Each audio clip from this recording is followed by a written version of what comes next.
Joyboy Gift 5 Luffy is here, and the Gorosei are telling us that the fruit's true name is actually the Hito no Mi Moru Nika. And for some reason, this fruit escaped their clutches for over 800 years. But this statement just revealed something shocking about Luffy's devil fruit. But not only Luffy's devil fruit, but this also tells us how devil fruits were actually created. It's crazy, but it's true.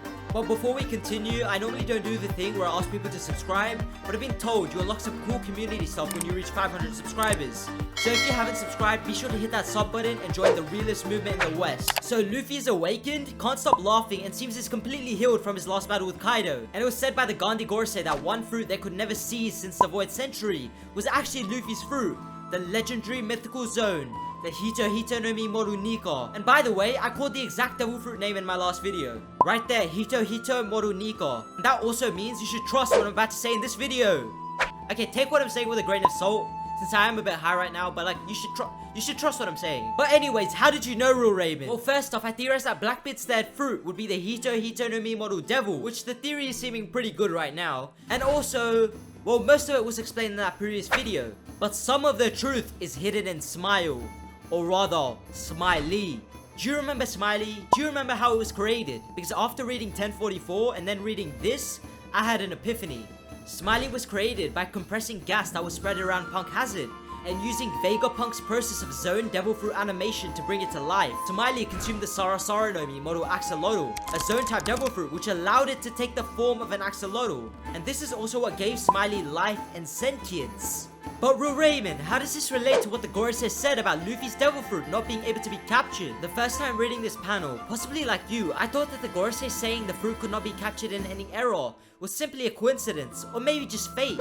I mean, in this era, a certain Who's Who was going around recovering the fruit, and then a red-haired hockey beast pulled up with his whole crew and said, "Nah bro, that's my fruit," and took it.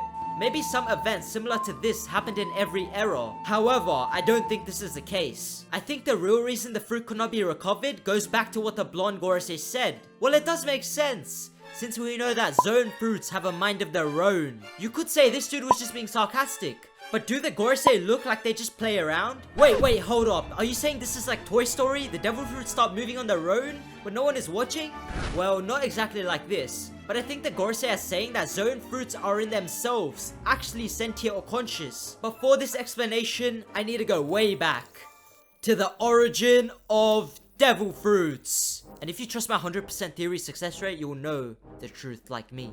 I've heard many theories on the topic. Some say that devil fruits originate from the sunlight tree Eve. Some say devil fruits are just magical orbs that grant access to powers like in Naruto. Some people say Emu somehow created the devil fruits. But there's one theory that grabs my attention and I think would fit perfectly into the story. And that is that Joyboy's kingdom, the ancient kingdom, created devil fruits the same way Vegapunk does. Or in other words, through technological advancements in the manipulation of DNA in animals, objects and people, they were able to produce these fruits. Back in Ohara, Professor Clover did tell us that the ancient kingdom was an extremely advanced civilization, but after the Void Century, the true history of the world and the progress that was made was erased, and thus the world's technology suffered as a result. And in real life, in ancient times, Egyptians and Mayans had access to advanced technology. I mean, the Egyptians created the Pyramid of Giza around 4,500 years ago, and then several centuries later, pyramids of that size could not be built again. And even scientists today say it would be extremely difficult replicating the Pyramid of Giza. And we know Dr. Vegapunk is described as being exactly 500 years ahead of time in terms of scientific knowledge. But if the Void Century completely reset human innovation in the One Piece world,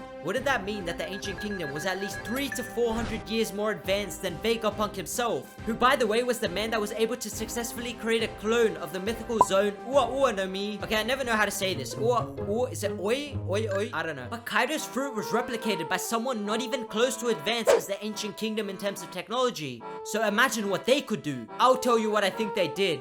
They created the devil fruits themselves. The devil fruit has DNA or lineage factor within it. So just like we are made up of DNA, so are the devil fruits. And a certain type of these devil fruits are conscious. The Zoans. If my theory is true, that means each class of devil fruits would have DNA of the substance or thing inside it. So if you ate an else fruit, your fruit has the DNA of lightning.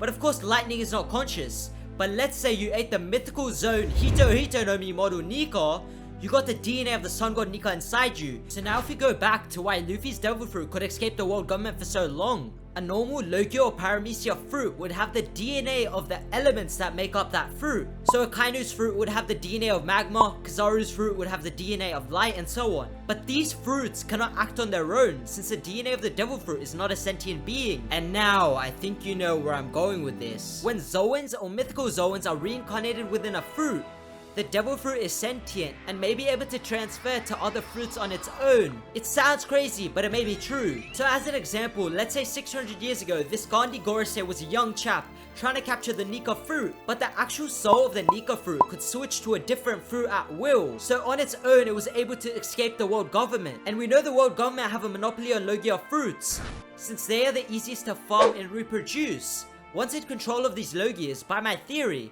the actual devil fruit is not sentient, thus cannot transfer on its own to another fruit. Sengoku does have an access to a mythical zone fruit, but that's only one person in the Marines. But pirates on the other hand, many of them have zones and mythical zones. Kaido vs Luffy is a battle of mythical zone fruits. Could it be the reason zones could not be captured so easily by the world government is because the literal souls within the fruits were themselves trying to escape the world government? But also some people would tell you the ancient kingdom didn't make evil fruits, since devil fruits are very evil. You know, they're called devil fruits. But there's also another shocking truth I'm about to drop. Devil fruits were originally called Smile fruits. The smile was changed to devil. First, this is the best invention that a civilization of pirates could have, which we speculate the ancient kingdom to be. Magic-like abilities that can produce fire, electricity, food, water, and they can also help in combat. Think how much this would help with advancing the civilization further and further. And what better propaganda to spread for the world government than to label these fruits as devil fruits? If we look at the entire story, those in opposition to the world government are labeled as criminals for one, but especially those in the D clan are labeled as the devil race. So wouldn't it make sense that devil fruits were once upon a time used for good? And just as the world government disguised their ancient kingdom's true name, they may have also changed the name and the purpose of these fruits. The fruits were originally made to smile, and instead of devil fruits, they were called the opposite, originally named after the god of smiles himself, Nika, the smile fruits. I guess Doflamingo was right. This is the age of smiles. No wonder both Doflamingo and Kaido called their artificial fruits smile fruits, because just how devil fruits were created back before the Void Century, the name of the devil fruits were actually smile fruits. And also, if you think about the defect of smiles, the people that consume these fruits cannot stop laughing, which is showing to be a very similar trait Luffy possesses in his new Sun God Nika form. So possibly Oda was hinting at these artificial smile fruits to give us a clue to how devil fruits were actually created. I theorize they were created the same way as artificial smile fruits, but with greater technology and infrastructure, they were able to create plant life that was perfect in producing devil fruits. Or should I say, smile fruits. Also, why did Kaido seek to manufacture these smile fruits? Maybe he thought his plans were noble. Maybe he thought he was creating the same world Joyboy created. But unfortunately for Kaido, he's gone around his plan the wrong way, and the oppression of the people was not the way Joyboy needed this done. Kaido forced his people to smile, whereas Luffy makes people smile. But all this makes me wonder what Shanks really knows, and how did he know this fruit was the Nika fruit? And also, why does Luffy's eyes look identical to Emu's eyes? I have a theory coming soon, so subscribe!